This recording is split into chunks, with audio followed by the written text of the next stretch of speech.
The biggest role for AI, where I see it really helping transplant patients, to be honest, is to actually avoid transplant altogether. There are more than 6 million Americans living right now with heart failure, some of whom might need a heart transplant. Well, now doctors are working to remove the need for a transplant altogether using artificial intelligence. AI and heart health. That's what we're talking about today on Tomorrow's Cure, a podcast from Mayo Clinic that brings the future of medicine to the present. I'm Kathy Werzer. Thanks for joining us. Our first guest today is Dr. Rohan Goswami from Mayo Clinic. He's the Director of Heart Transplant Research and Innovation at Mayo Clinic, Florida. Also with us is Javier Echenique, the co-founder and CEO of General Prognostics. GPX is developing the Bloodless blood test, a wearable device that uses AI to monitor patients with heart failure to make sure their conditions don't get worse. But it does this without needing to draw blood. Obviously, we're going to ask him about that. Thanks to both of you for joining us today. Thank you so much. Thank you so much for having us. Dr. Goswami, I'm going to start with you. Heart disease has been the leading cause of death in this country since, the 1950s. And there's been so much attention paid to heart health in that time, a lot of medical advances. But I'm curious to know, why hasn't the needle moved in improving these statistics? Unfortunately, I think there's a lot of different factors that play into, somebody having heart disease or undergoing a heart attack, for example. Some of those factors could be environmental, some of those could be genetic.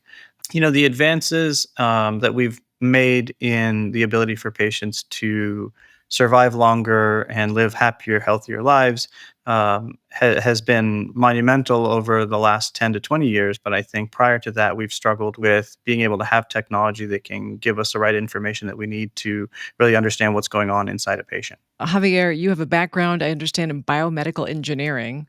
So what got you interested in using tech to move the needle on heart disease? When I started studying in college, I got into engineering, and I felt really quickly that biomedical engineering put my mind at trying to do some great things for patients as opposed to making some gee whiz item that could actually help out somebody's life and live better. After I got my MBA a few years ago, I was talking to my boss, really smart guy, and I noticed that in what med device companies, which I've worked in all my career, weren't getting a lot of attention from young people. Just they're not the hottest places to be anymore. I was talking to him about, why do you think that is? And he said, well, truth is, what's going to grow in medicine is the use of data and artificial intelligence and that kind of thing. So I really moved from like putting sterile pieces of metal inside people to getting the data that those pieces of metal give you to help doctors treat you better. And truthfully, that's really interesting, and it's a great path forward. And hopefully, it attracts a lot of young people to it. Dr. Goswami, let's say your patient is at risk for heart failure. So the options right now, what do they have in front of them in terms of monitoring their condition? Yeah, so it's interesting when we look at the data that's available from clinical trials, from large registries, and just observing patients over the years. One of the biggest factors that we find from a non-medication, non-device standpoint is being able to understand their symptoms and honestly watch their weight. A lot of our patients, with heart failure retain fluid. Their heart isn't pumping as well. And 90% of our patients don't really understand that the fluid that they take in can affect their heart, can make it bigger, can make it weaker, and can increase some of the hormones that the body responds to. And so when we think about the therapies that are available for patients with heart disease, a lot of those therapies are guided at bringing down those hormone levels and helping the heart recover itself and helping the body recover itself.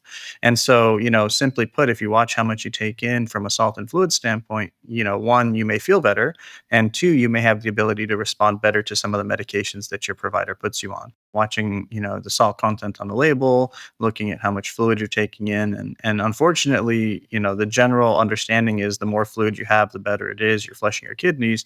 And if you don't have heart disease, that's true. But if you do have heart disease, unfortunately, that is something that may be working against you. And so we've evolved with medications, we've evolved with technology, but I think helping, the patient understand what's going on in themselves, understanding the symptoms, really may help them in the long term. Is there anything else that you monitor, say with lab tests, to know that a patient is maintaining or possibly might be getting worse with their heart failure? Are there biomarkers you look for? Yeah. One of the things that we look for is a hormone that's produced in the heart that tells us about the stretch of the heart. In layman terms, it's called the proBNP. It comes from the muscle cells in the heart, and that's the hormone that we track. That the earlier we can detect a rise in that level, the earlier we can intervene and prevent progressive decompensations or worsening symptoms of shortness of breath, being able to, not sleep well, have leg swelling, have arrhythmias. And the technology that we have currently is a lab work where you stick a needle in you, you check it in the patient, and you see, okay, I'm going to give you this medicine, you're going to change this, you're going to do that, and we're more reactive than we are proactive. Javier, I'm wondering about how often these tests are done and how your technology might improve upon what's being done right now. Sometimes you rely on patients to tell you, I don't feel so great, before you decide to intervene with them. And oftentimes, by that point, things have gone really far. Patients becoming symptomatic. There's very little that Dr. Goswami can do to really turn around that condition. But if he can catch it earlier, he can help that patient out better. And the blood test tends to show this change in the patient often before the patient starts feeling it themselves. So it's a really great source of the truth for these patients. Imagine a continuous glucose monitor, but for NT-proBNP. That would be excellent. That doesn't exist, and that's really hard to make. No one's made that so far. But what the and part of the seed of our company, the core idea was if we could increase the availability of this kind of insight from this biomarker to doctors like Dr. Goswami, they would have this really advanced warning that a patient's doing worse and they could just treat the patient more effectively and keep them out of the hospital.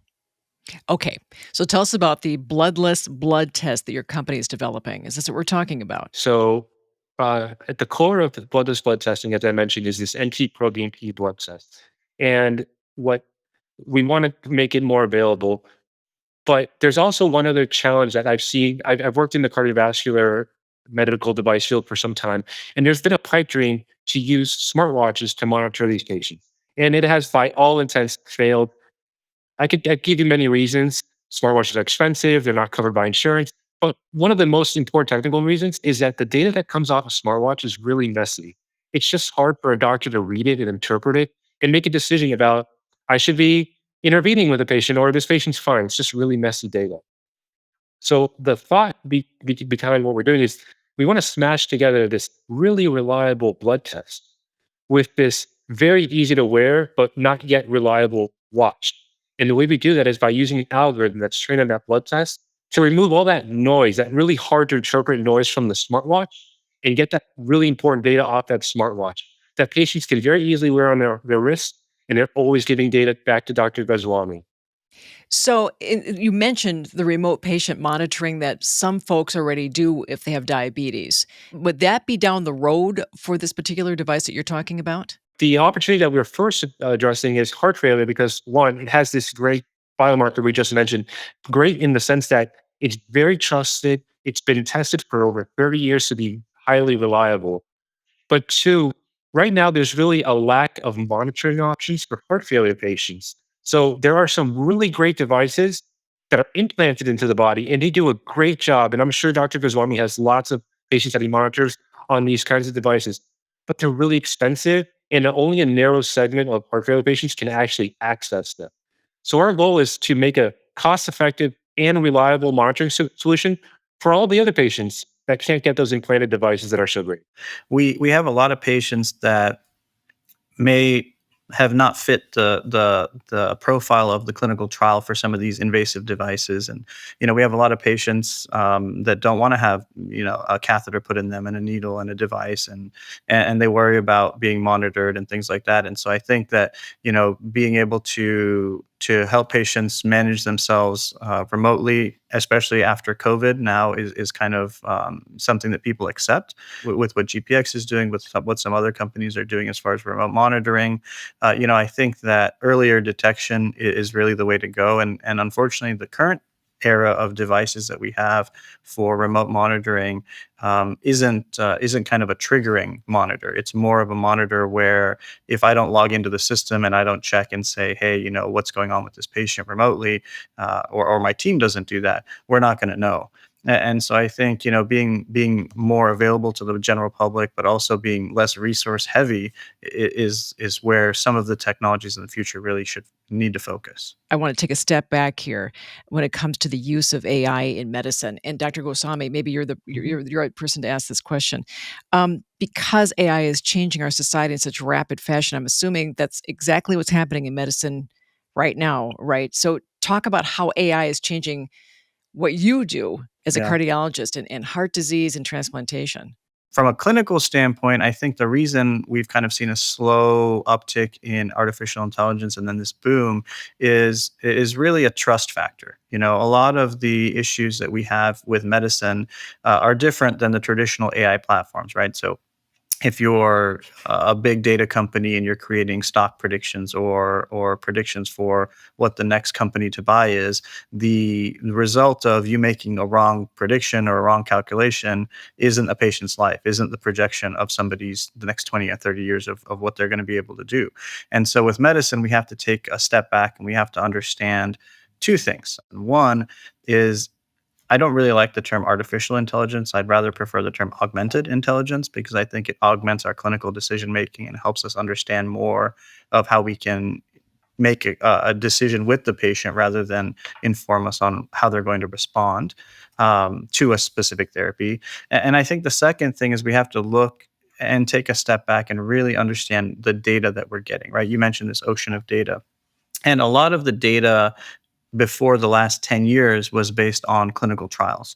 And when we look at clinical trial data in the past, it was very skewed towards specific demographics, those that had really good insurance, those that had access to healthcare.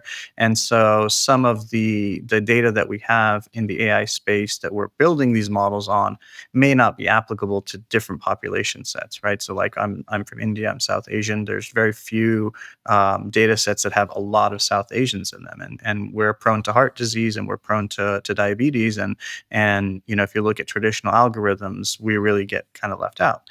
And so I think when we understand what the data is representing as a population, it's important for the clinician to be able to understand what that prediction that they're getting or what that suggestion that they're getting from whatever software device they're using will help them guide that decision. And so for us in heart failure and transplant, a lot of our artificial intelligence has been kind of homegrown a little bit at Mayo Clinic, and Mayo Clinic in Rochester has really led the charge in using artificial intelligence in a large population that represents many of the patients that we see, and so we've been able to use artificial intelligence kind of as a platform to build applications and products and patient interventions that are more real world. And so, personally in my clinical practice, with our AI models that we have based on 12 lead EKGs, we're able to now predict, does a patient have heart failure? Do they have an underlying arrhythmia that may increase their risk of stroke? And so it gives us more of a kind of a decision tree where we can now understand a little bit more in depth based on the patient in front of us using, hundreds of thousands of patients' data to predict, are they a higher risk patient? Are they a low risk patient for whatever disease we're trying to manage? Oh, tell me about that. This is just a normal EKG that you're using? That's right. So Rochester, Dr. Noseworthy and Dr. Friedman's lab started the idea for the AI-based EKG analysis. And so they published an algorithm based on a large clinical trial that they performed and made it available to those who worked at Mayo Clinic. And so we've built some of our research based on their initial findings. Javier, I'm curious, as you listen to what Dr. Goswami just said about this using a pretty simple EKG, with your technology, I mean, do you see somewhere along the line the use of your technology with heart transplant patients, monitoring them too? One of our patients was actually a heart transplant patient, and though we didn't focus on that condition, we were getting some pretty interesting results in monitoring these patients post transplant. I don't have the expertise to know if we were identifying early signs of rejection or success, uh, but yeah, that would certainly be an interesting place to continue on the technology. And yeah, the NT-proBNP is a marker, if you have heart injury that could potentially be looked at. So there's definitely potential there. Because I mentioned there is so much data that is in use here. Do you run into physicians researchers who say, I'm just getting lost in all of it. There's just so much noise. Absolutely. So there's every doctor, every patient, every nurse is going to have their own perspective on this. If I can summarize, you're absolutely right. Most doctors don't have the time to sort through tons of data. They have communications and they have to keep building, and it's just it economically doesn't work out. And so the what they tell engineers and to do is just simplify. I just need to know kind of a red light, green light situation. Like, do I act or do I not act? And the rule I've been told over time is they just look for exceptions. So assume everyone is okay until the machine says something is broken. That's it. I'm speaking very broadly and very roughly, but that's kind of like the modus operandi here. Curious about the use of AI algorithms in heart transplantation. Maybe if you get a donor in the middle of the night and you have three potential recipients, right? Can AI help you make the right decision? It's an interesting question. I think the AI may help us predict who would respond better to the transplant, based on antibodies and risk of rejection. But I still think, in a field that is surgically driven, being able to understand anatomy to a degree of the touch that you have when you're looking at an organ. We often work with our surgical colleagues and get an offer at 2 in the morning, and have to review all the data, and everything looks good on paper, right? That's what I tell my patients. Hey, everything looks good on paper. Our last check is going to be when we go to the donor hospital. We open the chest of the donor and we look at the heart. And we don't want buyer's remorse in transplant. And so if something doesn't feel right, literally, as the surgeons are looking at the organ, we're not going to take it. And so I don't think you'd ever get a red light, green light. I think you could say low risk, high risk. The biggest role for AI, where I see it really helping transplant patients, to be honest, is to actually avoid transplant altogether. And one of the things that we're working on here is there a way for us to predict who has heart failure and who's going to recover with certain therapies that we apply? And earlier prediction and understanding of their environmental factors, their disease states, what medications they're on, what their NT-proBNP trend looks like, really may give us a better idea. And not just myself, but clinicians don't have the ability to look at 400 different values on a chart and say, this is what's driving this outcome. But machine learning and AI can help us point us in the right direction. And traditional factors that we look at to manage patients are great because that's all we know. And it's only until we figure out what we don't know that the AI brings that to light. You mentioned AI and machine learning. Those are terms that maybe might be a little confusing to some individuals. Can you tell us the difference between those two? The basic artificial intelligence is being able to take a task that a human can do and do it a little bit better. Whereas machine learning allows you to take a bunch of data and understand it in a way that humans may not be able to put it together. And so that's kind of where I would differentiate it. And that's what I try to teach my fellows. You said something really interesting in the American Society of Transplantation webinar. You said, I always come back to the phrase of how we can use artificial intelligence to augment our human touch. Because being able to put a stethoscope on somebody or hold somebody's hand when you have to deliver good or bad news is nothing that AI will ever be able to replace. Do you think your colleagues understand that? I hope so. Yeah, I think people in industry may have a different take on that. But I think the people that are at the bedside and are seeing the impact of these technologies, that they can help patients. When you get that human response, right? I think it doesn't matter what technology you use to get there. It's all about the person in front of you and the family sitting next to them. Javier, what do you think of that? Uh, Dr. Goswami, I wouldn't disagree at all with you. It, Effectively, no technology that is developed, pharmaceutical or med device, gets anywhere without working hand in hand with doctors and nurses who are really interested in moving the field forward. Waiting is so very difficult. As you know, doctor, if you're on a transplant list, it is very, very stressful. So I'm wondering, how might technology help alleviate some of the fear and the stress, if it can at all at this point, that patients are going through? So some of the technology that we use currently has led us to participate in research and understand different aspects of the patient profile while they're waiting. One of the temporary heart pumps that we use has actually enlightened us in the ability for patients to have organ recovery while they are waiting. And that was something that was quite unexpected. Patients that were waiting for a heart kidney transplant and actually ended up only requiring a heart transplant because with that support of this technology, their kidneys were able to fully recover. And that's not something that we had seen previously to this effect. And so that was revolutionary for us to experience. And we've started to understand that patient journey a lot more. One of the other interesting things about technology in patients that are waiting for transplant has been the ability for us to actually get them out of the hospital. And you're probably thinking, what does he mean by that? And so we've actually started integrating some virtual reality in patients that are waiting. And so we'll give them a headset, we'll tell them to go to the beach, and they pick where they want to go, and they wear a headset, and they're not in the hospital anymore. And we've been gathering some quality of life data and understanding how that makes up an impact on their mental health, and really trying to address the needs of the whole patient rather than just one disease. Some patients get lucky and they only wait a week. Some patients have to wait 3 months. And so anything that we can do to kind of address all of their needs is something that we try to use the technology that we have to do.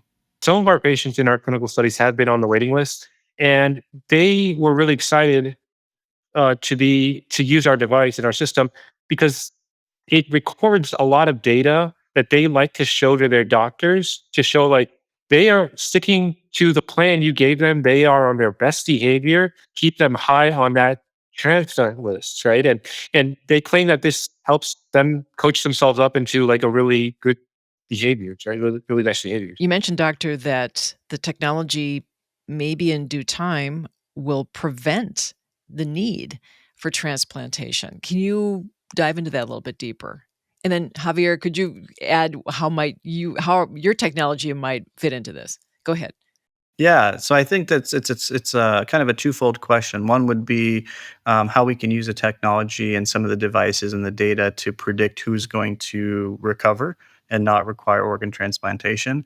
And then on the flip side of that, we're in the Department of Transplant here at Mayo. We're leading an effort called the Transforming Transplant Project, where we're looking to do exactly that, to avoid organ transplantation with different methods. So potentially being able to use AI and data to find pathways for organs to be 3D printed.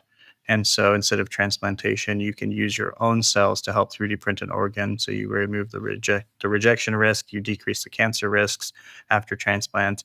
And then also other pathways for using artificial intelligence to help us identify ways to intervene earlier, maybe with technology or therapeutics or drugs that we wouldn't have considered in the past.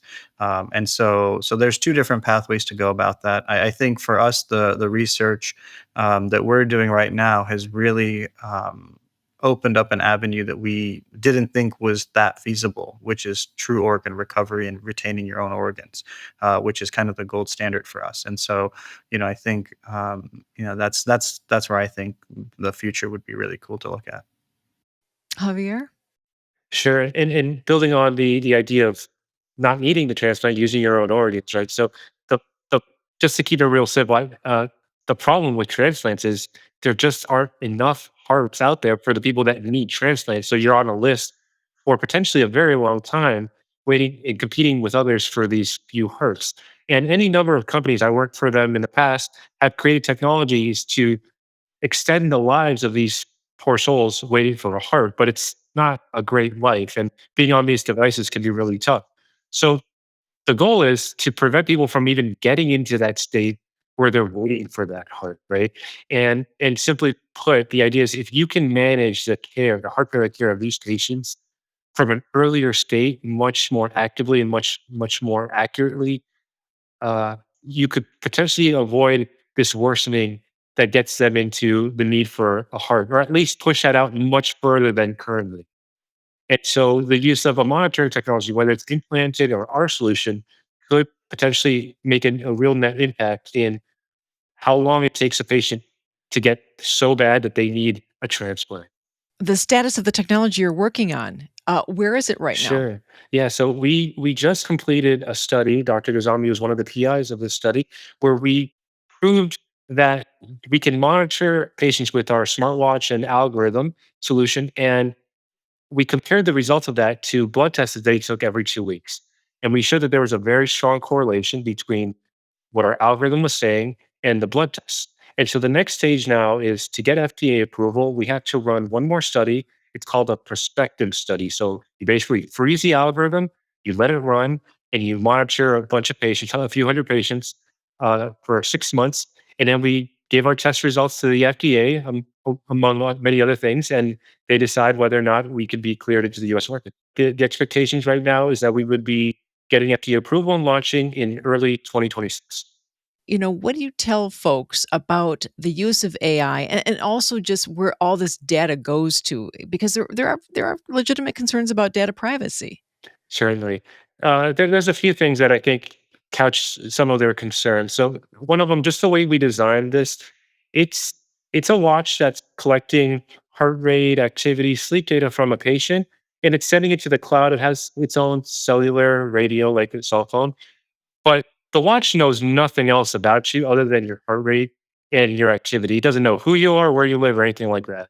So all of that identifying data is in a very secure server in the cloud. And these things are like Fort Knox level secure. The patients we've worked with, they haven't been all that skittish about this. I think there's two reasons for this. One of them, they tend to be older and they look at this technology and go, this is so cool. I feel so cool that I have a smartwatch, right?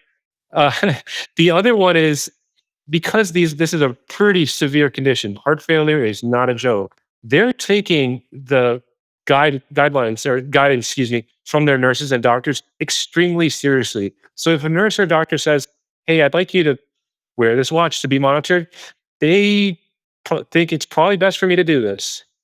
How excited are you about where this could go, doctor?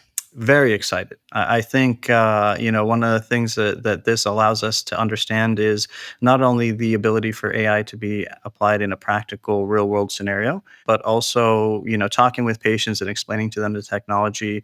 When I first started enrolling patients, I was a little bit concerned that there may be some apprehension about monitoring and AI, and it was really interesting to see patients buy into their own health and really not have that concern and understand that, hey, if I do this and I help patients in the future by participating in this clinical trial, there's a lot of opportunity for so many other patients. And so I'm excited about this. I think remote monitoring technologies have been around for a long time. I think the tech with GPX, the NT-proBNP, and the machine learning process is really something that elevates this to a level we haven't seen in heart failure for a long time.